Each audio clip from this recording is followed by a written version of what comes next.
ओम नमः शिवाय ओम नमः शिवाय ओम नमः शिवाय ओम नमः शिवाय ओम नमः शिवाय ओम नमः शिवाय ओम नमः शिवाय ओम नमः शिवाय। रुद्र संहिता चतुर्थ कुमार खंड। देवताओं द्वारा स्कंद शिव पार्वती के पास लाया जाना, उनका लाड प्यार देवों के मांगने पर शिव जी के उन्हें तारक वध के लिए स्वामी कार्तिक को देना, कुमार की अध्यक्षता में देव सेना का प्रस्थान, महिसागर संगम पर तारकासुर का आना और दोनों सेनाओं में मुठभेड़, वीरभद्र तारक के साथ घोर संग्राम, पुनः श्री हरि और तारक के भयानक युद्ध। वंदे वंदन्तु अष्टम मानसम प्रीतम प्रेम प्रियम प्रेमदम पूर्ण पूर्णकरम परिपूर्ण निखिलम सेवयम करवास्म शिवम सत्यम सत्यमयम प्रिय सत्य विभम सत्य प्रियम सत्यदम विष्णु ब्रह्मांडुतम सक्रियम प्रिय प्राप्त कृति शंकरम। वंदना करने से जिनका मन प्रसन्न हो जाता है, जिन्हें प्रेम अत्यंत प्यारा है, जो प्रेम प्रदान करने वाले हैं, पूर्णानंद भक्तों की अभिलाषा पूर्ण करने वाले, संपूर्ण ऐश्वर्य को एकमात्र आवास स्थान और कल्याण स्वरूप है, सत्य जिनका श्री विग्रह है, जो सत्यमय है, जिनका ऐश्वर्य त्रिकाल बाधित है, जो सत्य प्रिय एवं सत्य प्रदाता है, ब्रह्मा और विष्णु जिनकी स्तुति करते हैं, स्वेच्छानुसार शरीर धारण करने वाले उन भगवान शंकर की मैं वंदना करता हूँ। श्री नारद जी ने पूछा, देवताओं मंगल करने वाले देव परमात्मा शिव तो सर्व समर्थ हैं।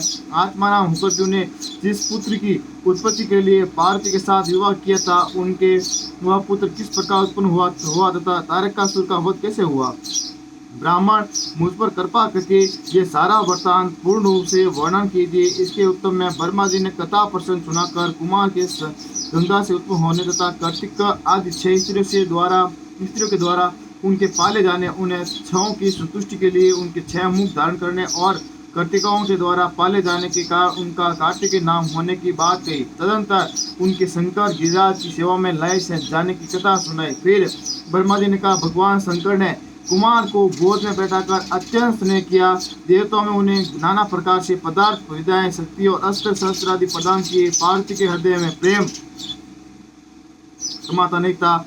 उन्होंने हर्षपूर्वक मुस्कुराकर कुमार को परमो उत्तम ऐश्वर्य प्रदान किया, साथ ही चिरंजीवी भी बना दिया। लक्ष्मी ने भी दिव्य समस्त तथा एक विशाल या मनोहर हार अर्पित किया। सावित्री ने प्रसन्न होकर सारी सिद्ध विद्याएं प्रदान की। मुनिश्रेष्ठ इस प्रकार वहाँ महोत्सव मनाया गया। सभी के मन प्रसन्न थे। विशेषतः शिव और पार्वती के आनंद का पार नहीं था। इसी बीच देवताओं ने भगवान शंकर से कहा, प्रभु यह तारकासुर कुमार के हाथों ही मारा जाने वाला है, इसलिए ही यह पार्वती पढ़ने तथा कुमार उत्पत्ति आदि उत्तम चरित्र घटित हुआ है। अतः हम लोगों के सुखार्थ उसका काम तमाम करने हेतु कुमार को आगे दीजिए। हम लोग आज ही अस्त्र शस्त्र से सुसज्जित होकर तारक को मारने के लिए रण यात्रा करेंगे। ब्रह्मा जी कहते हैं, मुने यह सुनकर भगवान शंकर का हृदय दरियाद्र हो गया। उन्होंने उनकी प्रार्थना स्वीकार करके उसे समय तारक का वध करने के लिए अपने पुत्र कुमार को देवताओं के सौंप दिया। फिर तो शिव जी की आज्ञा मिल जाने पर ब्रह्मा विष्णु आदि सभी देवता एकत्र होकर गुओं के आगे करके तुरंत ही उस पर्वत से चल दिए। उस समय श्री हरि आदि देवताओं ने मन में पूर्ण विश्वास था कि ये अवश्य तारक का वध कर डालेंगे। वे भगवान शंकर से तेज से भावित हो कुमार के सेनापतियों में तारक का संहार करने के लिए रण क्षेत्र में आए। उधर महाबली तारक ने जब देवताओं के इस युद्ध को सुना, तब वह भी एक विशाल सेना के साथ देवों से युद्ध करने के लिए तत्कालीन चल पड़ा। उसकी उस विशाल वाहिनी को आते देख देवताओं ने परम विस्मय हुआ।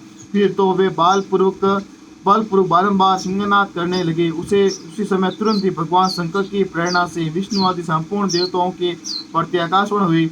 आकाशवाणी ने कहा, देवगण तुम लोग जो कुमार के अधिनायक तत्व में युद्ध करने के लिए उदित हुए हो, इससे तुम संग्राम में दैत्यों के जीत कर विजय होंगे। ब्रह्मा जी कहते हैं, मुने उस आकाश का वाणी को सुनकर सभी देवताओं ने उत्साह बढ़ गया। उनका भय जाता रहा और वे वीरोचित और गर्जना करने लगे। युद्ध कामना बलवती हो उठी और वे सब के सब कुमार को अग्रणी बनाकर बड़ी उतावली के साथ महिसागर में संगम को गए। उधर बहुसंख्य असुरों से घिरा हुआ वह तारक भी बहुत बड़ी सेना के साथ शीघ्र ही वहां आ धमका, जहाँ वे सभी देवता खड़े थे। उस असुर के आगमन काल में प्रलय काल की मेघा के समान गर्जना करने वाले रणभेरिया तथा अनन्य कर्कश शब्द करने के वाले रणवाद्य बज रहे थे। उस समय का तारकासुर के साथ आने वाले दैत्य ताल ठोकते हुए गर्जना कर रहे थे। उनके पादाघात से पृथ्वी कांप उठती थी। उस समय अत्यंत भयंकर कोलाहल से सुनकर वे सभी देवता निर्भय ही बने रहे। वे एक साथ मिलकर तारकासुर से लोहा लेने के लिए डटकर खड़े हो गए। उस समय देवराज इंद्र कुमार को गजराज पर बैठा कर सबसे आगे खड़े हुए। वे लोकपालों से घिरे हुए थे और उनके साथ देवताओं की महती सेना थी। तत्पश्चात कुमार ने उस गजराज को तो महेंद्रों के ही दे दिया और वे स्वयं एक ऐसे विमान पर आरूढ़ हुए जो परमा आश्चर्यजनक तथा नाना प्रकार के रत्नों से सुशोभित था। उस समय उस विमान पर सवार होने से सर्वगुण संपन्न महायशस्वी शंकर पुत्र उत्कृष्ट शोभा से संयुक्त होकर सुशोभित हो रहे थे। उन पर परम प्रकाशमान चमक डुलाए जा रहे थे। इसी बीच बलाभिमानी एवं महावीर देवता और दैत्य क्रोध से विहल होकर परस्पर युद्ध करने लगे। उस समय देवताओं और दैत्यों में बड़ा घमासान युद्ध हुआ। क्षण भर में सारी रणभूमि रूढ़ मूढ़ों से व्याप्त हो गई। तब महाबली तारकासुर बहुत बड़ी सेना के साथ देवताओं से युद्ध करने के लिए वेगपूर्वक आगे बढ़ा। उस रणदुर्मद तारको युद्ध की कामना से आगे बढ़ते हुए देखकर इंद्र आदि देवता तुरंत ही उसके सामने आए। फिर तो दोनों सेनाओं ने महान कोलाहल होने लगा। तत्पश्चात देवों तथा असुरों का विनाश करने वाला ऐसा द्वंद्व युद्ध प्रारंभ हुआ, जिसे देखकर वीर लोग हर्षोत्पल हो गए और कायरों के मन में भय समा गया। इसी समय वीरभद्र कुपित होकर महाबली पर्वत गणों के साथ वीराभिमानी तारक के समीप आ पहुंचे। वे बलवान गणनायक भगवान शिव से कोप से उत्पन्न हुए थे। अतः समस्त देवताओं के पीछे करके युद्ध की अभिलाषा से तारक के सम्मुख डट गए। उस समय पर्वत गणों तथा सारे असुरों के मन में परमोल्लास था। अतः वे उस महासमर में परस्पर गुथमगुथ होकर जूझने लगे। तदनंतर वीरभद्र से तारक का भयानक युद्ध हुआ। इसी बीच असुरों की सेना रण से विमुख होकर भाग चली। इसी प्रकार अपनी सेना को तितर बितर देख उसका नायक तारकासुर क्रोध से भर गया और 10 भुजाएं धारण करके सिंह पर सवार हो देवगणों को मार डालने के लिए वेग पूर्वक उनकी ओर झपटा। वह युद्ध मुहाने पर देवों तथा पर्वत गणों के मार कर गिराने लगा। तब पर्वत गणों ने नेता महाबली वीरभद्र उसके उस कर्म को देखकर उसका वध करने के लिए अत्यंत कुपित हो उठे। फिर तो उन्होंने भगवान शिव के चरण कमल का ध्यान करके ऐसा श्रेष्ठ त्रिशूल हाथ में लिया जिससे तेज से सारी दिशाएं और आकाश प्रकाशित हो उठे। इसी अवसर पर महान कौतुक का प्रदर्शन करने वाले स्वामी कार्तिकेय ने तुरंत ही वीर बहादुर कहलाकर उस युद्ध को रोक दिया। तब स्वामी की आज्ञा से वीरभद्र उस युद्ध से हट गए एवं यह देखकर असुर सेनापति महावीर तारक कुपित हो उठा। वह युद्ध कुशल तथा नाना प्रकार के अस्त्रों का जानकार तथा देवताओं ने ललकार कर उन पर बाणों की वृष्टि करने लगा। उस समय बलवानों में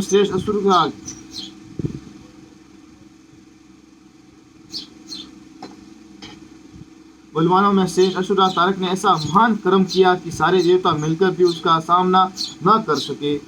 उन संभावित देवताओं ने यह पीटते हुए देखकर भगवान अच्युत को क्रोध हो आया और वे शीघ्र युद्ध करने के लिए तैयार हो गए।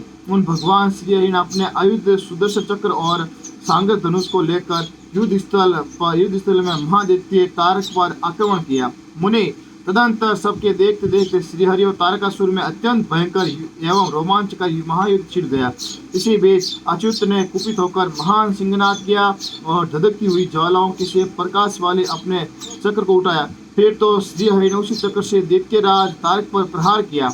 उसकी चोट से अत्यंत व्यथित होकर वह असुर पृथ्वी पर गिर पड़ा, परंतु असुर नायक तारक अत्यंत बलवान था। तुरंत ही उठकर उस दैत्यराज ने अपनी शक्ति से चक्र के टुकड़े टुकड़े कर दिए। मुने भगवान विष्णु और तारकासुर दोनों बलवान थे और दोनों में अगाध बल था तथा युद्ध स्थल में वे परस्पर जूझने लगे। बोलिए शिव शंकर भोलेनाथ। ओम नमः शिवाय ओम नमः शिवाय ओम नमः शिवाय ओम नमः शिवाय हरि ओम नमः शिवाय हरि ओम नमः शिवाय हरि ओम नमः शिवाय। ब्रह्मा जी की आज्ञा से कुमार का युद्ध के लिए जाना, तारक के साथ उनका भीषण संग्राम, उनके द्वारा तारक का वध, तत्पश्चात देवों द्वारा कुमार का अभिनंदन और स्तवन, कुमार का उनके वरदान देकर कैलाश पर जा शिव पार्वती के पास निवास करना। तब ब्रह्मा जी ने कहा, शंकर सुवन स्वामी कार्तिकेय, तुम तो देवादिदेव हो, पार्थिव सुत विष्णु और तारकासुर का व्यर्थ युद्ध शोभा नहीं दे रहा, क्योंकि विष्णु के हाथों इस तारक का मृत्यु नहीं होगी। यह मुझसे वरदान पाकर अत्यंत बलवान हो गया है, यह मैं बिल्कुल सत्य बात कह रहा हूँ। पार्वती नंदन, तुम्हारे अतिरिक्त इस पापी को मारने वाला दूसरा कोई नहीं है, इसलिए महाप्रभु तुम्हें मेरी कथनानुसार ही करना चाहिए। परंतु तुम शीघ्र ही उस दैत्य का वध करने के लिए तैयार हो जाओ, क्योंकि पार्वती पुत्र तारक का संहार करने के निमित्त ही तुम संकट से उत्पन्न हुए हो। ब्रह्मा जी कहते हैं, मुने, यो मेरा कथन सुनकर शंकर नंदन कुमार कार्तिकेय ठठाकर हंस पड़े और प्रसन्नता पूर्वक बोले, तथास्तु, ऐसा ही होगा। तब महान ऐश्वर्यशाली शंकर सुवन कुमार तारकासुर का वध का निश्चय करके विमान से उतर पड़े और पैदल हो गए। जिस समय महाबली शिवपुत्र कुमार अपनी अत्यंत चमकीली शक्ति को, जो लपटों से दमकती हुई एक बड़ी उल्का सी जान पड़ती थी, हाथ में लेकर पैदल ही दौड़ते रहते, उस समय उनकी अद्भुत शोभा हो रही थी। उनके मन में तनिक भी व्याकुलता नहीं थी कि वे परम प्रचंड और अप्रमेय बलशाली थे। उन षणमुख को अपनी ओर आते देखकर तारक सुरश्रेष्ठों से बोला, क्या शत्रुओं का संहार करने वाला कुमार यही है? मैं अकेला वीर इसके साथ युद्ध करूंगा, और मैं ही समस्त वीरों का परम गुणों के लोकपालों और तथा श्रीहरि जिनके नायक है, उन देवों को भी मार डालूंगा। तदनंतर देवताओं के दुर्वचन कहकर वह असुर तारक भीषण युद्ध करने लगा। उस समय बड़ा विकट संग्राम हुआ। तब शत्रुओं वीरों को संहार करने वाले कुमार ने शिव जी के चरण कमलों का स्मरण करके तारक के वध का विचार किया। फिर तो महातेजस्वी एवं महाबली कुमार का रोषोआवेश में आकर गर्जना करने लगे और बहुत बड़ी सेना के साथ युद्ध के लिए डटकर खड़े हो गए। उस समय समस्त देवताओं ने जय जयकार शब्द वो किया और देव ऋषियों ने इष्ट वाणी द्वारा उनकी स्तुति की। तब तारक और कुमार का संग्राम प्रारंभ हुआ, जो अत्यंत दुष्य, महान, भयंकर और संपूर्ण प्राणियों के ओर भयभीत करने वाला था। कुमार और तारक दोनों ही शक्ति युद्ध में परम प्रवीण थे तथा अत्यंत रोषावेश में वे परस्पर एक दूसरे से प्रहार करने लगे। परम पराक्रमी वे दोनों नाना प्रकार के पैंतरे बदलते हुए गर्जना कर रहे थे और अनेक प्रकार से दाव पेच में एक दूसरे पर आघात कर रहे थे। उस समय देवता, गंधर्व और किन्नर सभी चुपचाप खड़े हुए होकर वह दृश्य देखते रहे। उन्हें परम विस्मय हुआ, यहाँ तक कि वायु का चलना बंद हो गया, सूर्य की प्रभा फीकी पड़ गई और पर्वत एक एवं वन कानूनों सहित सारी पृथ्वी कांप उठी। इसी अवसर पर हिमालय आदि पर्वत सेना ही भी विभूत होकर कुमार की रक्षा के लिए वहां आए। तब उन सभी पर्वतों को सब भय भी देखकर शंकर एवं गिरिराज के पुत्र कुमार उन्हें सांत्वना देते हुए बोले, कुमार ने कहा, महाभाग पर्वतों, तुम लोग खेद मत करो, तुम्हें किसी प्रकार की चिंता नहीं करनी चाहिए। मैं आज तुम सब लोगों की आंखों के सामने ही इस पापी का काम तमाम कर दूंगा। यो उन पर्वतों तथा देवगुणों को ढाढ़स बंधाकर कुमार ने गिरिजा और शंभु का प्रणाम किया तथा अपनी कांतिमती शक्ति को हाथ में लिया। शंभु पुत्र कुमार महाबली तथा महान ऐश्वर्यशाली तो थे ही। जब उन्होंने तारक का वध करने के इच्छा से शक्ति हाथ में ले, उस समय उनकी अद्भुत शोभा हुई। तदनंतर शंकर जी के तेज से संपन्न कुमार ने उस शक्ति से तारकासुर का, जो समस्त लोगों को कष्ट देने वाला था, प्रहार किया। उस शक्ति के आघात से तारकासुर का सभी अंग छिन्न भिन्न हो गए और संपूर्ण असुर गणों अधिपति वह महावीर सहसा धराशायी हो गया। मुनि सबके देखते देखते वही कुमार द्वारा मारे गए तारक के प्राण पखेरु उड़ गए। उस उत्कर्ष वीर तारक को महासमर में प्राण रहित होकर गिरा हुआ देखकर वीरवर कुमार ने पुनः उस पर वार नहीं किया।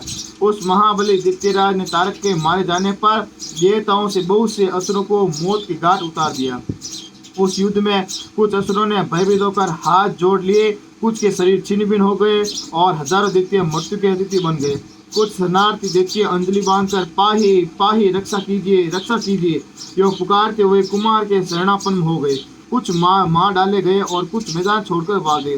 सहस्त्रों दैत्य जीवन की आशा से भागकर पाताल में घुस गए। उन सबकी आशाएं भग्न हो गई थी और मुख पर दीनता छाई हुई थी। मुनीश्वर, इस प्रकार वह सारी दैत्य सेना विनष्ट हो गई। देवगणों के भय से कोई भी वहां ठहर न सका। उस दुरात्मा तारक के मार जाने पर सभी लोग निष्कंटक हो गए और इंद्र आदि सभी देवता आनंद मगन हो गए।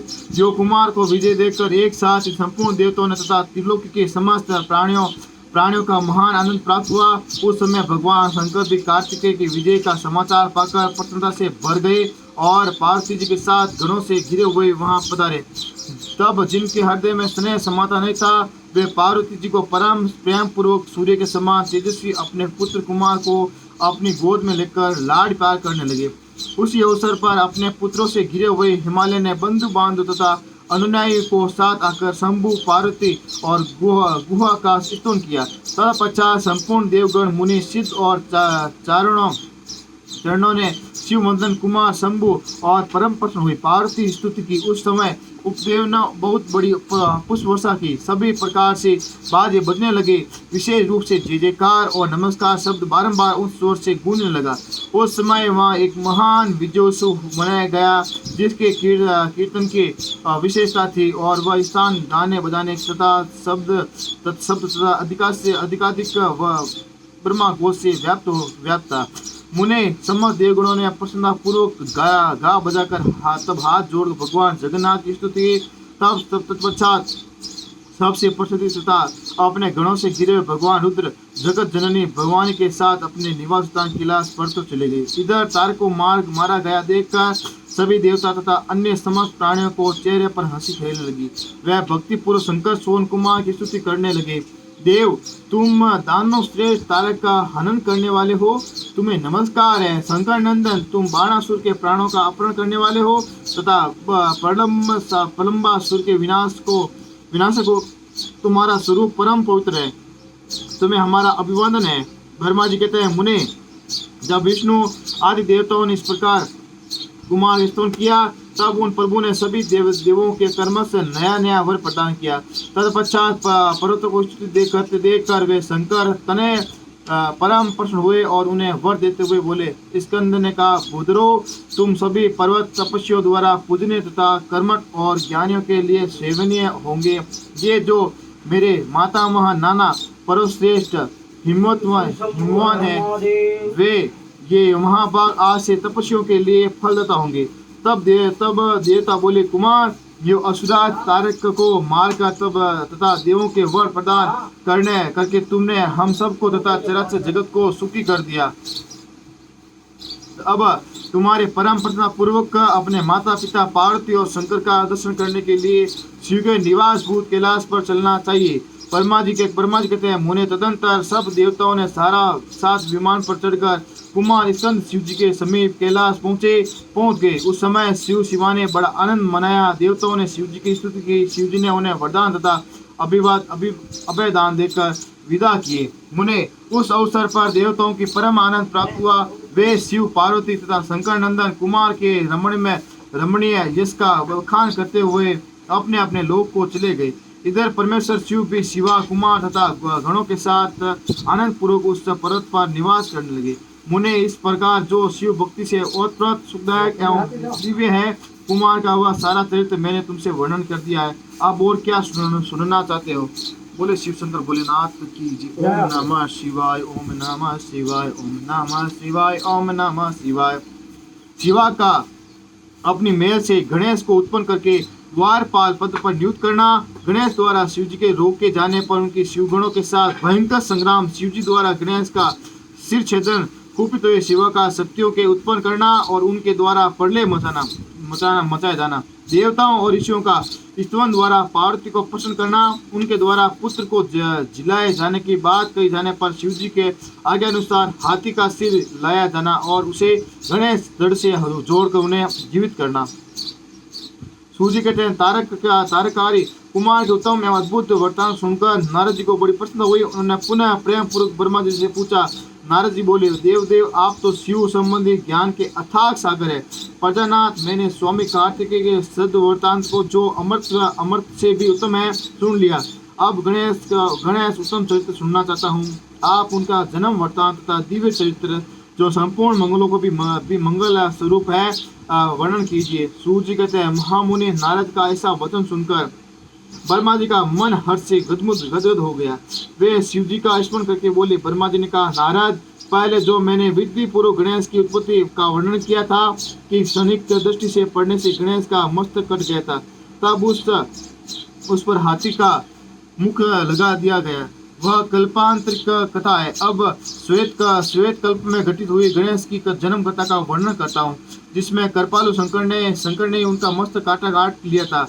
मुने, इस विषय में तुम्हें संदेह नहीं करना चाहिए, क्योंकि भगवान शंभु कल्याणकारी सृष्टि करता है और सबके स्वामी है। वे ही सगुण और निर्गुण भी हैं। उनकी लीला से सारे विषय की सृष्टि, रक्षा और विनाश होता रहता है। मुनिश्रेष्ठ, आप प्रस्तुति विषय का आदर पूर्वक श्रवण करो। एक समय पार्थिव के जया विजया नाम वाली सखियां उनके पास आकर विचार करने लगी। सखी, सभी गण रुद्र हृदय नंदी भृंगी आदि जो हमारे हैं, वे भी शिव जी के आज्ञा पालन में तत्पर रहते हैं।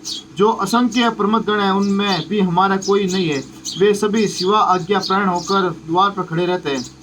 यद्यपि वे सभी हमारे भी हैं, तथापि उनसे हमारा मन नहीं मिलता। अतः पाप रहित आपको भी हमारे लिए ये गण की रचना करनी चाहिए। ब्रह्मा जी कहते हैं, मुने, जब सखियों ने पार्थिव से ऐसा सुंदर वचन कहा, तब उन्होंने उसे हितकारक माना और वैसा करने का विचार भी किया। तदंतर किसी समय जब पार्थिव जी स्नान कर रहे थे, तब सदाशिव नंदी ने डरा धमकाकर घर के भीतर चले आए। शंकर जी से आते देखकर स्नान करती हुई जगतजननी पार्थिव उठकर खड़ी हो गई। उस समय उनकी बड़ी लज्जा आई, वे आश्चर्यचकित हो गई। वे उस अवसर पर उन्होंने सखियों के वचनों को हितकारी तथा सुखप्रद माना। उस समय ऐसी घटना घटित होने पर परमेश्वर ने शिव पत्नी पार्वती ने मन में ऐसा विचार किया कि मेरा कोई एक ऐसा सेवक होना चाहिए जो परम शुभ हो, कार्य कुशल और मेरी ही आज्ञा में तत्पर रहने वाला हो, उसमें तनिक भी विचलित होने वाला न हो। यो विचार कर पार्वती ने अपने शरीर के मैल से एक ऐसी चेतन पुरुष का निर्माण किया जो संपूर्ण शुभ लक्षणों से युक्त था। उसके सभी अंग सुंदर एवं दोष रहित थे। उसका वह शरीर विशाल, परम शोभायमान और महान बल पराक्रम से संबंध था। देवी ने उसे अनेक प्रकार से वस्त्र, नाना प्रकार से आभूषण और बहुत सा उत्तम आशीर्वाद देकर कहा, तुम मेरे पुत्र हो, मेरे अपने ही हो। तुम्हारे समान प्यारा मेरा यहाँ कोई दूसरा नहीं है। पार्वती जी ऐसा कहने पर वह पुरुष उन्हें नमस्कार करके बोला। गणेश ने कहा, महा, आज आपको कौन सा कार्य आ पड़ा है? मैं आपको कथनानुसार उसे पूर्ण करूंगा। गणेश के यो पूछने पर पार्वती जी से अपने पुत्र को उत्तर देते हुए बोले। शिवा ने कहा, ता तुम मेरे पुत्र हो, मेरे अपने हो, अतः तुम मेरी बात सुनो। आज से तुम मेरे द्वारपाल हो जाओ। सतपुत्र, मेरी आज्ञा के बिना कोई भी हठ पूर्वक मेरे महल के भीतर प्रवेश न करने पाए, चाहे वह कहीं से भी आए, कोई भी हो। बेटा, यह मैंने तुमसे बिल्कुल सत्य कहा है। ब्रह्मा जी कहते हैं, मुनि, यो कहकर पार्वती ने गणेश के हाथ में एक सुदृढ़ छड़ी दे दी। उस समय उनके सुंदर रूप को निहार कर पार्वती ने हर्षमगन हो गई और उन्होंने परम प्रेम अपने पुत्र का मुख चूमा और कर्पा पर्व से हो छाती से लगा लिया और 10 दंडधारी गणराज ने अपने द्वार पर स्थापित कर दिया। बेटा नारद, तदंतर पार्वती नंदन महावीर गणेश पार्वती की हित कामना से हाथ में छड़ी लेकर घर द्वार पर देने लगे। उधर शिवा अपने पुत्र गणेश को अपने दरवाजे पर नियुक्त करके स्वयं सखियों के साथ स्नान करने लगी। मुनि श्रेय, इसी समय भगवान शिव, जो परम कौतुक था तथा नाना प्रकार लीला रचने में निपुण है, द्वार पर आ पहुंचे। गणेश ने पार्वती पति के पहचानते तो थे नहीं, अतः बोल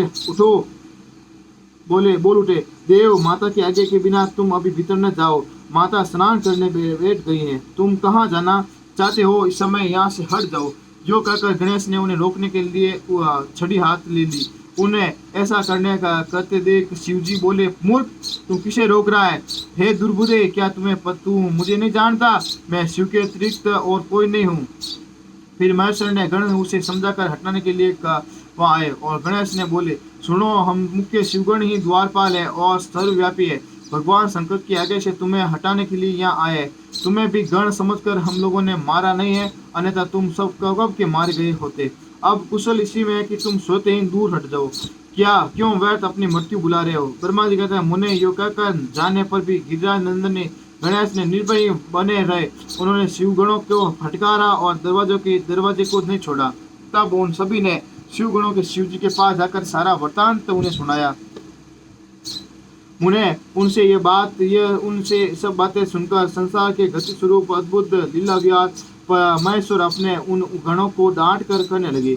महेश्वर ने कहा, गणों, यह कौन है जो इतना अच्छोल होकर शत्रु की बातें बक रहा है? इस नवीन द्वारपाल को दूर भगा दो। तुम लोग नपुंसक की तरह खड़े होकर उसका वरदान मुझे क्यों सुना रहे हो?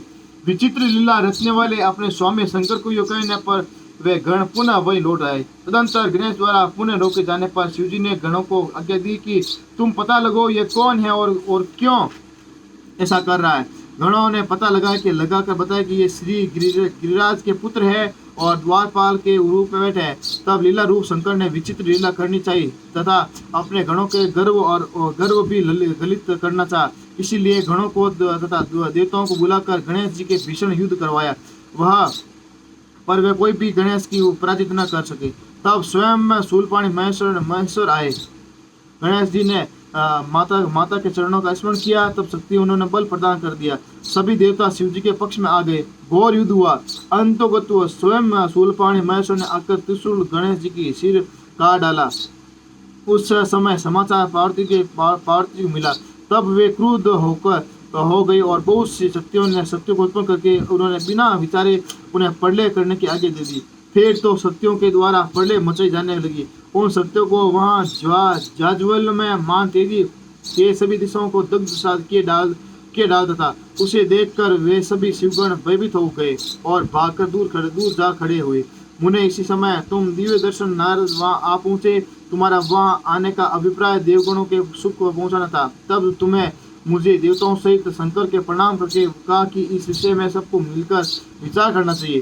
तब वे सभी देवता तुझ महामना के साथ सलाह करने लगे कि यह दुख का समय का समन कैसे हो गया है। फिर उन्होंने यही निश्चय किया कि जब तक गिरिजा देवी कृपा नहीं करेगी तब तक सुख नहीं प्राप्त होगा। अब इस विषय में और विचार करना व्यर्थ है। ऐसी धारण करके तुम्हारे सहित सभी देवता और ऋषि भगवती शिवा के निकट हो गए और क्रोध की शांति के लिए उन्हें प्रसन्न करने लगे। उन्होंने प्रेम पूर्वक उन्हें प्रसन्न करते हुए उन अनेकों स्तुति द्वारा उनकी स्तुति करके बारंबार उनके चरणों में अभिवादन किया। फिर देवगण की आज्ञा से ऋषि बोले, देवऋषियों ने कहा, जगदम्बे तुम्हें नमस्कार है। शिवपत्नी तुम्हें प्रणाम है। चंडिके तुम्हें हमारा अभिवादन प्राप्त हुआ। कल्याणी तुम्हें बारंबार प्रणाम है। अम्बे तुम्हें आदि शक्ति हो। तुम्हें सदा सारी सृष्टि की निर्माण कंत्री पालिका सहित और श्रृंगार करने वाली हो।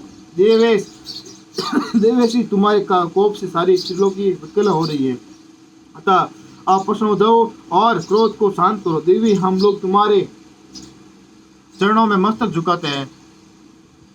ब्रह्मा जी कहते हैं, नाराज यो तुम सभी ऋषियों द्वारा स्तुति किए जाने पर भी परादेवी पार्वती ने उनकी ओर क्रोध भरी दृष्टि से ही देखा, किंतु कुछ कहा नहीं। तब उन ऋषियों ने पुनः उनके चरण कमलों को सिर झुकाया और भक्तिपूर्वक हाथ जोड़कर पार्वती जी से निवेदन किया। ऋषियों ने कहा, देवी, अभी संहार होना चाहिए, अतः क्षमा करो। अंबिके, तुम्हारे स्वामी शिव की तो यही स्थिति है। तनिक उनकी ओर तो दृष्टिपात करो। हम लोग, ये ब्रह्मा विष्णु आदि देवता तथा सारी प्रजा सब तुम्हारे ही है और व्याकुल होकर अंजलि बांधे तुम्हारे सामने खड़े।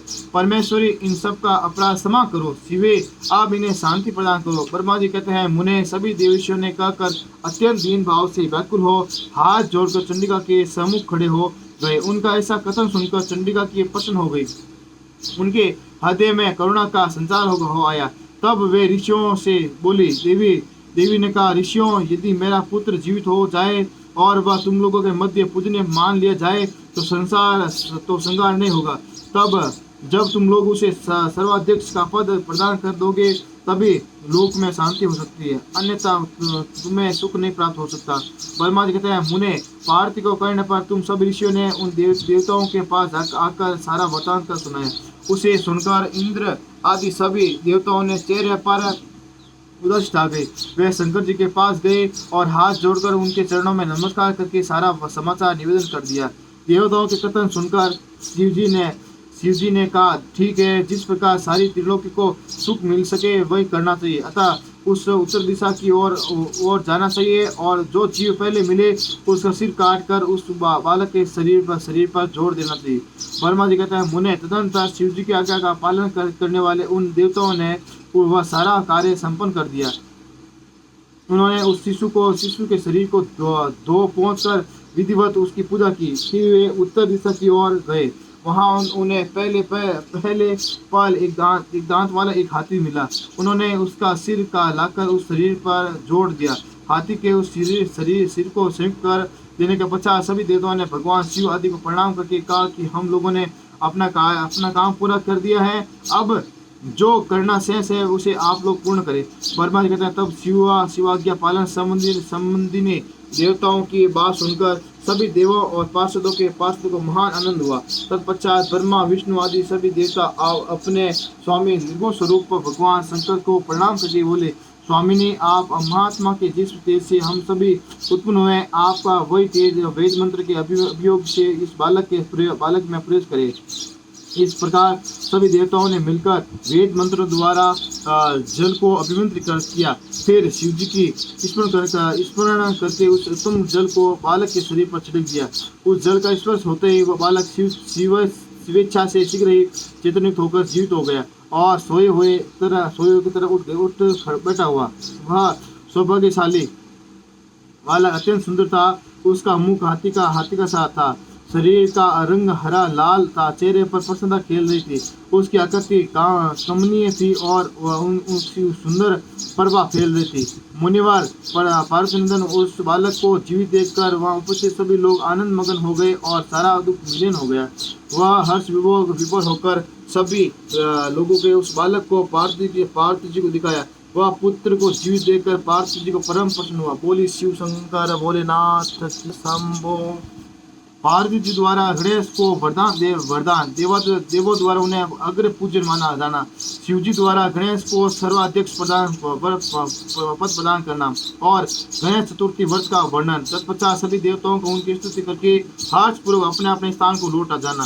ब्रह्मा जी कहते हैं, मुने जब विकट स्वरूप वाले गिरिजा पुत्र गजानन वेगृतारित होकर जीवित हो उठे, तब गणनायक देवों ने उनका अभिषेक किया। अपने पुत्र को देखकर पार्वती देवी आनंद मगन हो गई। उन्होंने हर्ष तिरेक से उस बालक को दोनों हाथों से पकड़कर छाती से लगा लिया। फिर अंबिका ने प्रसन्न होकर अपने पुत्र गणेश को अनेक प्रकार के वस्त्र और आभूषण प्रदान किए। तदनंतर सिद्धियों ने अनेक विधि विधान से उनका पूजन किया और माता अपने सर्व दुखारी हाथ से उनके अंगों को स्पर्श किया। इस प्रकार शिव पत्नी पार्वती देवी ने अपने पुत्र को सत्कार करके उसका सुमुख चूमा और प्रेम पूर्वक उसे वरदान देते हुए कहा, बेटा, इस समय तुझे बड़ा कष्ट झेलना पड़ा है, किंतु अब तू करते करते हो गया है। तू धन्य है। अब से संपूर्ण देवताओं में तेरी अग्नि पूजा होती रहेगी और तुझे कभी दुख का सामना नहीं करना पड़ेगा। चूंकि इस समय तेरे मुख पर सिंदूर दिख रहा है, इसलिए मनुष्य को सदा सिंदूर से तेरी पूजा करनी चाहिए। जो मनुष्य मुख पुष्प चंदन सुंदर गंध नैवेद्य रमणीय आरती तांबूल और दान से तथा परिक्रमा और नमस्कार करके विधि पूर्वक तेरी पूजा करेंगे, तो उसे सारी सिद्धियां हस्तगत हो जाएगी और उसे सभी प्रकार के विघ्न नष्ट हो जाएंगे। इससे लेस मात्र भी संशय नहीं है। ब्रह्मा जी कहते हैं, मुने महेश्वर नंदनी ने अपने पुत्र गणेश को यो कहकर उसे नाना प्रकार के वस्त्र प्रदान करके पुनः उसका अभिनंदन किया। विप्र जब गिरिजा की कृपा से उसी क्षण देवताओं और शिवगणों के मन में विशेष रूप से शांत हो गया। तदनंतर इंद्र आदि देवताओं ने हर्षान्वित होकर शिव की स्तुति की और उन्हें प्रसन्न करके वे भक्ति भाव से चित्त से गणेश देव को लेकर शिव जी के समीप चले गए। वहां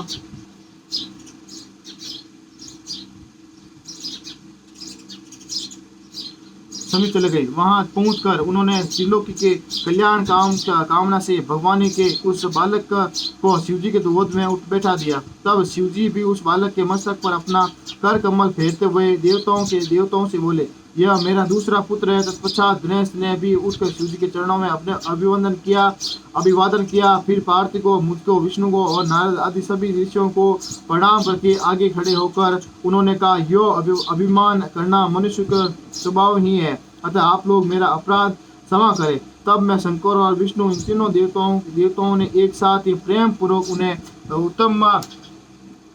उत्तम वर प्रदान करते हुए कहा, सुरवरों, जैसे त्रिलोकी में हम तीनों देवों की पूजा होती है, उसी तरह तुम सबको इन गणेश की भी पूजन करना चाहिए। मनुष्यों की चाहिए कि वह पहले इनकी पूजा करे, तत्पश्चात हम लोगों को पूजन करे। ऐसा करने से हम लोगों की पूजा संपन्न हो जाएगी। देवगणों, यदि कहीं इनकी पूजा पहले पहले न करके अन्य देव का पूजन किया गया तो उसका पूजन फल नष्ट हो जाएगा, उसमें अन्यथा विचार करने की आवश्यकता नहीं है। ब्रह्मा जी कहते हैं, ये मुने, तदनंतर ब्रह्मा, विष्णु, शंकर आदि सभी देवताओं ने मिलकर पार्वती को प्रसन्न करने के लिए वही गणेश को सर्वाध्यक्ष घोषित कर दिया। उसी समय शिव जी की परम प्रसन्न चित्त से पुनः गणेश लोक में सर्वदा सुख देने वाले अनेकों वर प्रदान करते हुए बोले। शिव जी ने कहा, गिरिजानंदन, निसंदेह मैं तुझ पर प्रसन्न हूँ। मेरे प्रसन्न हो जाने पर अब तू सारे जगत को ही प्रसन्न हुआ। समझ, अब कोई भी तेरा विरोध नहीं कर सकता। तू शक्ति का पुत्र है, अतः अत्यंत तेजस्वी बालक होने पर भी तूने महान पराक्रम प्रकट किया है, इसलिए तू सदा सुखी रहेगा। विघ्ननाशक कार्य में तेरा नाम सबसे श्रेष्ठ होगा। तू सबका पूज्य है, अतः मेरे संपूर्ण गणों को अध्यक्ष हो जा। इतना कहने के पश्चात महात्मा शंकर अत्यंत प्रसन्नता के कारण गणेश को पुनः वरदान देते हुए बोले, गणेश्वर, तू भाद्रपद मास के कृष्ण पक्ष की चतुर्थी तिथि को चंद्रमा का शुभोदय होने पर उत्पन्न हुआ है। जिस समय गिरिजा के सुंदर चित्त से तेरा रूप प्रकट हुआ, उस समय रात्रि का प्रथम पहर बीत रहा था, इसीलिए उसी दिन में आरंभ करके उसी तिथि में तेरा उत्तम व्रत करना चाहिए। यह व्रत परम शोभन था, संपूर्ण सिद्धियों को प्रदाता है। वर्ष के अंत में जब पुनः वही चतुर्थी आ जाए, तब तक मेरे कथानु अनुसार ये व्रत का पालन करना चाहिए। जिन्हें संसार में अनेकों प्रकार के अनुपम सुखों को कामना हो, उन्हें चतुर्थी के दिन भक्ति पूर्व विधि सहित तेरा पूजन करना चाहिए। जब मार्गशीर्ष मास में कृष्ण पक्षी चतुर्थी आए, तब उस दिन प्रातःकाल स्नान करके व्रत के लिए ब्राह्मणों से निवेदन करें, पूर्वोक्त विधि से उपवास करें।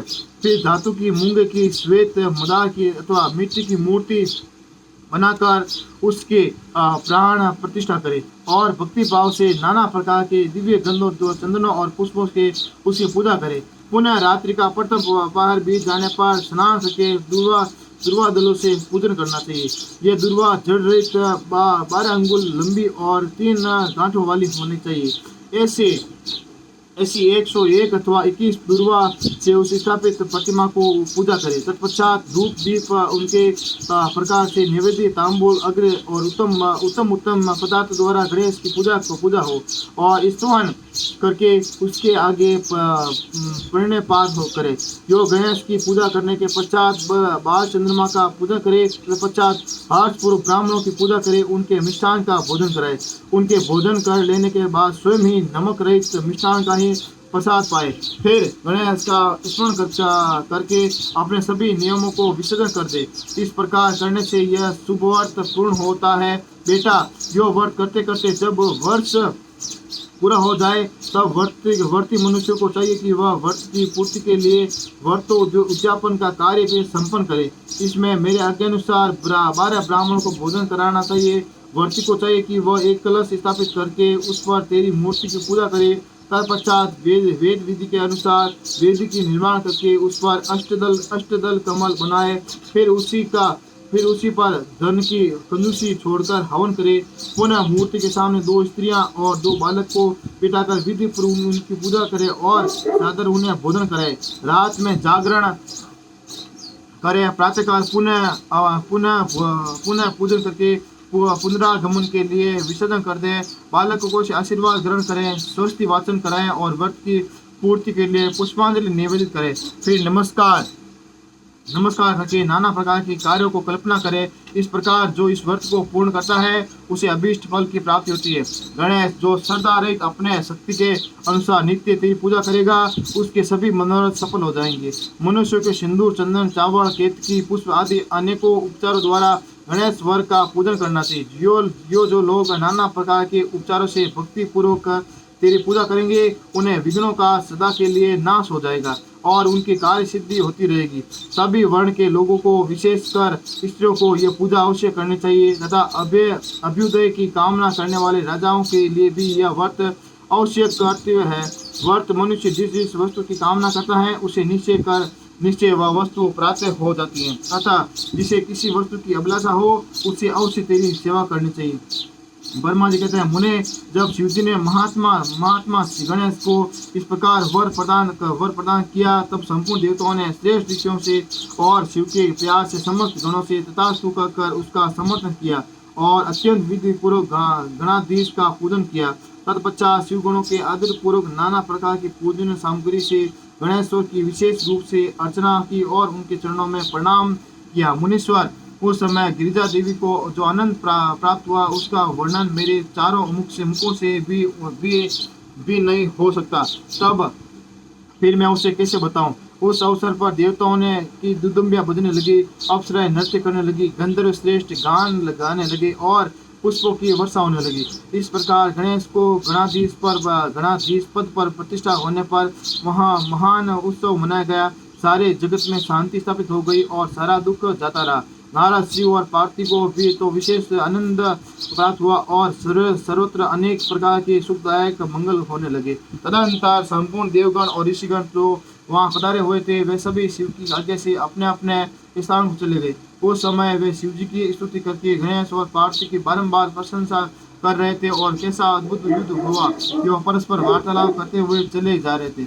इधर जब गिरिजा देवी का क्रोध शांत हो गया तब शिव जी भी जो स्व आत्माराम होते हुए भी सदा भक्तों को कार्य सिद्ध करने के लिए उद्युत होते रहते हैं, गिरिराज के सन्निकट गए और लोगों की हित कामना से पूर्वक नाना प्रकार की सुखदायक का कार्य करने लगे। तब मैं ब्रह्मा और विष्णु दोनों को भक्ति पूर्वक शिवा का सेवा करने के लिए आज्ञा ले अपने धाम को लौट आए।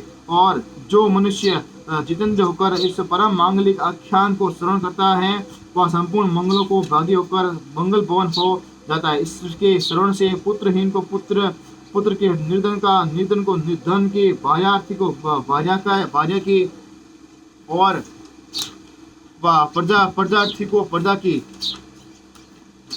रोगी को आरोग्य की और अपागों के शोभा की प्राप्त होती है। जिस स्त्री का पुत्र धन नष्ट हो गया हो और पति प्रदेश चला गया हो उसे उस पति मिल जाता है और जो शोक सागर में डूब रहा हो उससे वह इसके शरण से निसंदेह शोक रहित हो जाता है। यह गणेश चरित्र संबंधी ग्रंथ जिसके घर में सदा पर वर्तमान रहता है वह मंगल संपन्न होता है। इसमें तनिक भी संशय की गुंजाइश नहीं है। जो यात्रा के अवसर पर अथवा किसी भी पुण्य पर्व पर इसे मन लगाकर सुनता है वह श्री गणेश की कृपा से संपूर्ण अभीष्ट फल प्राप्त कर लेता है। बोले श्री गजानन जी महाराज की। ओम गण गणपतये नमो नमः, सिद्धि विनायक नमो नमः, अष्ट विनायक नमो नमः, गणपति बाबा मोहरिया। स्वामी कार्तिक और गणेश की बाल लीला दोनों को परस्पर विवाह के विषय में विवाद शिवजी द्वारा पृथ्वी की परिक्रमा आदेश। कार्तिक के स्थान गणेश का माता पिता की परिक्रमा करके उनके पृथ्वी परिक्रमा स्वीकृत कराना, विश्व रूप की सिद्धि और बुद्धि नामक दोनों कन्याओं के साथ गणेश का विवाह और उनके अक्षम तथा लाभ नामक दो पुत्रों की उत्पत्ति। कुमार का पृथ्वी परिक्रमा करके लौटना और शुभ होकर क्रोच पर्वत चला जाना। कुमार खंड के श्रवण की महिमा। नारद जी ने पूछा, तात मैंने गणेश की जन्म संबंधी अनुपम वृत्तांत तथा परम पराक्रम से विभूषित उनका दिव्य चरित्र भी सुना लिया। सुरेश्वर, उसके बाद कौन सी घटना घटे उसका वर्णन कीजिए, क्योंकि पिताजी शिव और पार्वती का उज्ज्वल यश महान आनंद प्रदान करने वाला है। ब्रह्मा जी ने कहा, मुनिश्रेष्ठ, तुम जो बड़े कारुण्य की हो तुमने बड़ी उत्तम बात पूछी है। ऋषितम, अच्छा अब मैं उसका वर्णन करता हूँ, तुम ध्यान लगाकर सुनो। विपेंद्र शिव और पार्वती का अपने दोनों पुत्रों की बाल लीला देख कर महान प्रेम में मगन रहने लगे। पुत्रों का लाड़ प्यार करने के कारण माता पिता को सुख दिनों दिन बढ़ता जाता था और वे दोनों कुमार की प्रीति पूर्वक आनंद के साथ तरह तरह की लीलाएं करते थे। मुनीश्वर, वे दोनों बालक स्वामी कार्तिकेय और गणेश के भक्ति पूर्वक चित्त से सदा माता पिता की परिचर्या किया करते थे। इसके साथ इसके माता पिता महान स्नेह सन्मुख और गणेश पर शुक्ल पक्ष के चंद्रमा की भांति दिन प्रतिदिन बढ़ता दिन गया। एक समय शिव और शिवा दोनों प्रेम पूर्वक एकांत में बैठकर यो विचार करने लगे कि हमारे ये दोनों पुत्र विवाह के योग्य हो गए हैं, अब इन दोनों को शुभ विवाह कैसे संपन्न हो। हमें तो जैसे सदानंद प्यारा है, वैसे ही गणेश भी है। ऐसी चिंता में पड़कर वे दोनों लीलावश आनंद मगन हो गए।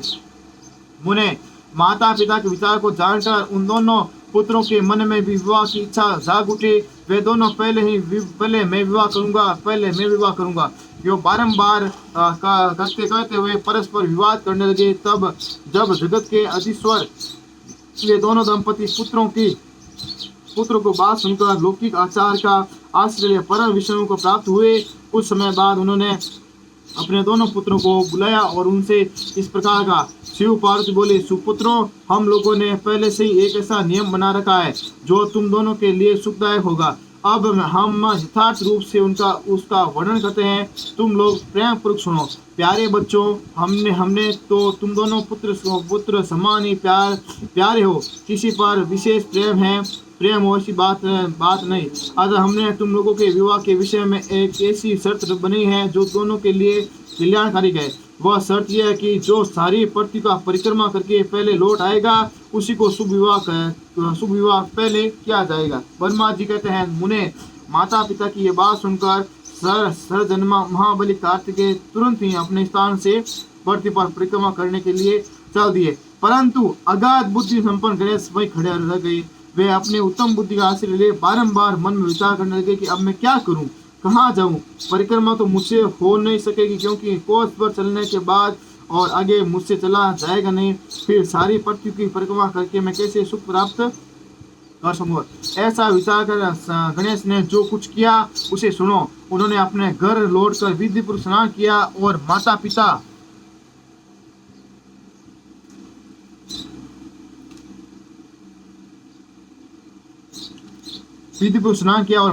से इस प्रकार कहा। गणेश जी बोले, पिताजी एवं माता जी, मैंने आप लोगों की पूजा करने के लिए यहाँ 2 आसन स्थापित किए हैं। आप दोनों इस पर विराजिए और मेरी मनोरथ पूर्ण कीजिए। ब्रह्मा जी कहते हैं, मुने गणेश जी की बात सुनकर पार्वती और परमेश्वरी उनकी पूजा करने के लिए आसन पर विराजमान हो गए। तब गणेश ने उनकी विधि पूर्वक पूजा की और बारंबार प्रणाम करते हुए उनकी 7 बार प्रदक्षिणा की। बेटा नारद, गणेश तो बुद्धि सागर थे ही। वे हाथ जोड़कर प्रेम मगन माता पिता की बहुत प्रकार से स्तुति करते हुए बोले। गणेश जी ने कहा, हे माता जी तथा हे पिताजी, आप लोग मेरी उत्तम बात सुनिए और शीघ्र ही मेरा शुभ विवाह कर दीजिए। ब्रह्मा जी कहते हैं, मुने महात्मा गणेश का वचन सुनकर वे दोनों माता पिता महाबुद्धिमान गणेश से बोले, शिव ने कहा, बेटा तू पहले काननों सहित इस सारी पृथ्वी की परिक्रमा जो कर आ कुमार गया है, तू भी जा और उससे पहले लौट आ, तब तेरा विवाह पहले कर दिया जाएगा। ब्रह्मा जी कहते हैं, मुने नियम प्राण गणेश माता पिता की ऐसी बात सुनकर कुपित तुरंत बोल उठे। गणेश जी ने कहा, हे माता जी तथा हे पिताजी, आप दोनों सर्वश्रेष्ठ धर्म रूप और महान बुद्धिमान है। अतः धर्मानुसार मेरी बात सुनिए। मैंने 7 बार पृथ्वी की परिक्रमा की है, फिर आप लोग ऐसी बात क्यों कह रहे हो। ब्रह्मा जी कहते हैं, मुने शिव पार्वती को तो बड़े लीलानंदी ही ठहरे। वे गणेश के कथन सुने लौकिक गति का आश्रय लेकर बोले। शिव पार्वती ने कहा, पुत्र तूने समुद्र पर्यंत विस्तार वाली बड़े बड़े कानूनों से युक्त एवं सप्तद्वीपों विशाल पृथ्वी की परिक्रमा कब कर ली। ब्रह्मा जी कहते हैं, मुने जब शिव पार्वती ने ऐसा कहा तब उसे सुनकर महान बुद्धि से संपन्न गणेश बोले। गणेश जी ने कहा, माता पिता एवं पिताजी, मैंने अपनी बुद्धि से आप दोनों के शिव पार्वती को पूजा करके प्रदक्षिणा कर लिए। अतः मेरी संपूर्ण पर्यंत पृथ्वी की परिक्रमा पूरी हो गई है। धर्म के संग्रहभूत वेदों और शास्त्रों में जो ऐसे वचन मिलते हैं वे सत्य तथा असत्य है। वे वचन है कि जो पुत्र माता पिता की पूजा करके उनकी प्रदक्षिणा करता है वह उसे पृथ्वी परिक्रमा जनित फल सुलभ हो जाता है। जो माता पिता के घर पर छोड़कर तीर्थ यात्रा के लिए जाता है वह माता पिता की हत्या से मिलने वाले पाप का भागी होता है, क्योंकि पुत्र के लिए माता पिता चरण सरोज ही महान तीर्थ है। अन्य तीर्थ तो दूर जाने पर प्राप्त होते हैं, परंतु धर्म का साधन भूत वह तीर्थ तो पास में ही सुलभ है। पुत्र के लिए माता पिता और स्त्री के लिए पति, ये दोनों सुंदर तीर्थ घर में ही वर्तमान है। ऐसा जो वेद शास्त्र निरंतर उद्घोषित करते हैं, वे उसे उसे फिर आप लोग असत्य कर दीजिए, और यदि वह असत्य है हो जाएगा तो निसंदेह वेद ही असत्य हो जाएंगे, और वेद द्वारा वर्णित आपका यह स्वरूप ही झूठा समझा जाएगा। इसलिए या तो शीघ्र ही मेरा सुविवाह कीजिए कर दीजिए, अथवा यो कह दीजिए कि वेद शास्त्र झूठे, आप दोनों धर्म रूप हैं। अतः भली भांति विचार करके इन दोनों में जो परमोत्तम प्रतीत हो उसे प्रयत्न पूर्वक करना चाहिए। ब्रह्मा जी कहते हैं, मुने जब जो बुद्धिमान श्रेष्ठ उत्तम बुद्धि संपन्न तथा महान ज्ञानी है, वे पार्थनंदन गणेश इतना कहकर चुप हो गए। उधर वे दोनों पति पत्नी जगदीश्वर शिव पत्नी पार्वती गणेश को वचन सुनकर परम विस्मित हुए। तदंतर वे यथार्थभाषी एवं अद्भुत बुद्धि वाले अपने पुत्र गणेश की प्रशंसा करते हुए बोले, शिवने कहा, बेटा तू महान आत्मबल से संपन्न है, इससे तुझ में निर्मल बुद्धि उत्पन्न हुई है। तूने जो बात कही है वह बिल्कुल सत्य है, अन्यथा नहीं है। दुख का अवसर आने पर जिसकी बुद्धि विशिष्ट हो जाती है उसका दुख उसी प्रकार विनिष्ट हो जाता है। जिसे सूर्य के उदय होते अंधकार जिसके पास बुद्धि है वह बलवान है। बुद्धिहीन के पास बल है। बल कहाँ? पुत्र वेद शास्त्र और पुराणों में बालक के लिए धर्म पालन की जैसी बात कही गई है वह सब तूने पूरी कर ली है। तूने जो बात कही है वह दूसरा कौन कर सकता है। हमने तेरी बात मान ली है, अब इसे इसके विपरीत क्या नहीं करेंगे। ब्रह्मा जी कहते हैं, नारद यूँ कहकर उन्हें दोनों में बुद्धि सागर गणेश को सांत्वना दी और फिर से वे उनके विवाह के संबंध में उत्तम विचार करने लगे। इस समय जहाँ प्रश्न बुद्धि वाले प्रजापति विश्व रूप को शिव जी के उद्योग का पता लग चला, तब उस पर विचार करके उन्हें परम सुख की प्राप्ति हुआ। उन प्रजापति विश्व रूप से दिव्य रूप संपन्न एवं सर्वांग शोभना दो सुंदरी कन्या थी। उनका नाम सिद्धि और बुद्धि था। भगवान शंकर और गिरिजा ने उन दोनों के साथ हर्षपूर्वक गणेश का विवाह संस्कार संपन्न कराया। उस विवाह के अवसर पर संपूर्ण देवता उस प्रश्न होकर पधारे। उस समय शिव और पार्वती जैसा मनोरथ था उसी के अनुसार विश्वकर्मा ने वहाँ वो विवाह किया, और उसके देखकर ऋषियों तथा देवताओं ने परम हर्ष प्राप्त हुआ। मुने गणेश को भी दोनों पत्नियों के मिलने से जो सुख प्राप्त हुआ उसका वर्णन नहीं किया जा सकता। कुछ काल के पश्चात महात्मा गणेश दोनों पत्नियों से दो दिव्य पुत्र उत्पन्न हुए। उनमें गणेश पत्नी सिद्धि के गर्भ से अक्षयम नामक पुत्र पैदा हुआ, और बुद्धि के गर्भ से जिस परम सुंदर पुत्र जन्म लिया उसका नाम था लाभ हुआ। इस प्रकार जब गणेश अचिंत्य नित्य सुख का भोग करके वे निवास करने लगे, तब दूसरे पुत्र स्वामी कार्तिक पृथ्वी के परिक्रमा करके लौटे। उस समय नारद जी की आकर कुमार स्कंद को ये सब समाचार सुनाए, और उन्हें सुनकर कुमार के मन में बड़ा उत्सव हुआ, और वे माता पिता शिव के द्वारा रोके जाने पर भी न रुककर क्रौंच पर्वत की ओर चले गए। देवऋषि उसी दिन से शिव पुत्र स्वामी कार्तिक का कुमारपन प्रसिद्ध हो गया। उनका नाम त्रिलोकी में विख्यात हो गया। वह सुखदायक, सर्व पापारिक, पुण्यमय और उत्कृष्ट ब्रह्मचारी की शक्ति प्रदान करने वाले हैं। कार्तिक की पूर्णिमा के सभी देवता, ऋषि, तीर्थ और मुनीश्वर सदा कुमार का दर्शन करने के लिए क्रौंच पर्वत पर जाते हैं। जो मनुष्य कार्तिक पूर्णिमा के दिन कार्तिका नक्षत्र योग होने पर स्वामी कार्तिक का दर्शन करता है उसे संपूर्ण पाप नष्ट हो जाते हैं और उसे मनोवांछित फल की प्राप्ति होती है। इधर स्कंद का बिछो हो जाने पर उमा को महान दुख हुआ। उन्होंने दीन भाव से अपने स्वामी शिव जी से कहा, प्रभु आप मुझे साथ लेकर वहाँ चलिए। तब प्रिया को सुख देने के लिए निमित्त स्वयं भगवान शंकर अपने एक अंश से उस पर्वत पर गए और सुखदायक मल्लिकार्जुन नामक ज्योतिर्लिंग के रूप में वहां प्रतिष्ठित हो गए। वे सत्पुरुषों की गति तथा अपने सभी भक्तों के मनोरथ पूर्ण करने वाले हैं। वे आज भी शिवा के सहित उस पर्वत पर विराजमान है। बेटा नारद, वे दोनों शिव भी पुनः स्नेह विहल होकर प्रत्येक पर्वत पर कुमार को देखने के लिए जाते हैं। अमावस्या के दिन यह वहाँ स्वयं शंभु पदार्थ है और पूर्णिमा के दिन पार्वती जी जाती है। मुनीश्वर, तुमने स्वामी कार्तिकेय और गणेश को जो वृतांत मुझसे पूछा था वह सब मैंने तुम्हें कह सुनाया। इसे सुनकर बुद्धिमान मनुष्य समस्त पापों से मुक्त हो जाता है और उसके सभी शुभकामनाएं पूर्ण हो जाती है। जो मनुष्य उस चरित्र का पढ़ता है अथवा पढ़ता है वह यह एवं सुनता तो सुनता है, निसंदेह उसके सभी मनोरथ सफल हो जाते हैं। यह अनुपम आख्यात पापनाशक, प्रीतिप्रद, सुख वर्धक, आयु बढ़ाने वाले, स्वर्ग की प्राप्ति कराने वाले, पुत्र पौत्रों की बुद्धि वृद्धि करने वाले, मोक्षप्रद शिव जी के उत्तम ज्ञान का प्रदाता, शिव पार्थिव में प्रेम उत्पन्न करने वाले और शिव भक्ति वर्धक है। वह कल्याणकारक शिव जी के अद्भुत ज्ञान का दाता और सदा शिवमय है। अतः मोक्ष कामी एवं निष्काम भक्तों को सदा इसका श्रवण करना चाहिए। बोले शिव शंकर भोलेनाथ की, रुद्र सहिता कुमार संपूर्ण। बोले शिव शंकर भोलेनाथ की जय। ओम नमः शिवाय, ओम नमः शिवाय, ओम नमः शिवाय, ओम नमः शिवाय, ओम नमः शिवाय।